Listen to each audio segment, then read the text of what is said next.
Paul looked straight at the Sanhedrin and said, My brothers, I have fulfilled my duty to God in all good conscience to this day. At this, the high priest Ananias ordered those standing near Paul to strike him on the mouth. Then Paul said to him, God will strike you, you whitewashed wall. You sit there to judge me according to the law, yet you yourself violate the law by commanding that I be struck. Those who were standing near Paul said, How dare you insult God's high priest? Paul replied, Brothers, I did not realize that he was the high priest, for it is written, Do not speak evil about the ruler of your people. Then Paul, knowing that some of them were Sadducees and the others Pharisees, called out in the Sanhedrin, My brothers, I am a Pharisee, descended from Pharisees. I stand on trial because of the hope of the resurrection of the dead. When he said this, a dispute broke out between the Pharisees and the Sadducees, and the assembly was divided. The Sadducees say that there is no resurrection, and that there are neither angels nor spirits.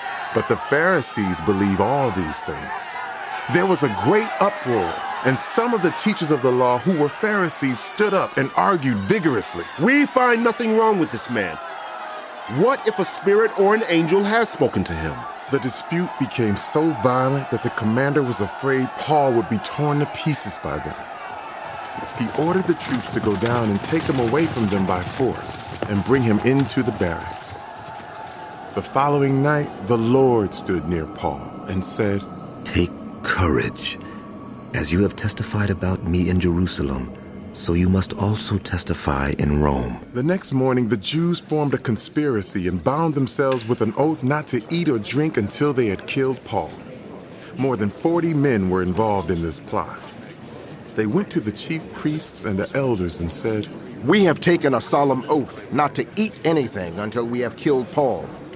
Now then, you and the Sanhedrin petition the commander to bring him before you on the pretext of wanting more accurate information about his case. We are ready to kill him before he gets here. But when the son of Paul's sister heard of this plot, he went into the barracks and told Paul.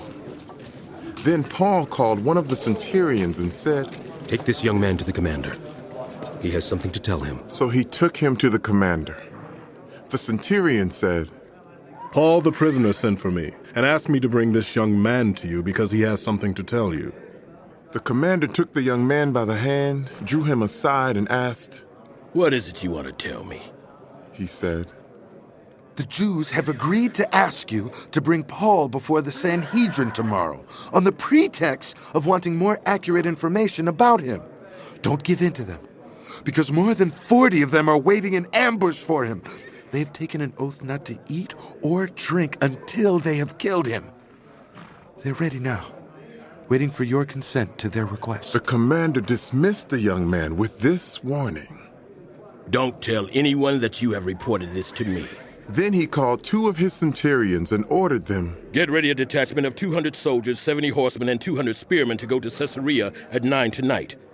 Provide horses for Paul so that he may be taken safely to Governor Felix. He wrote a letter as follows.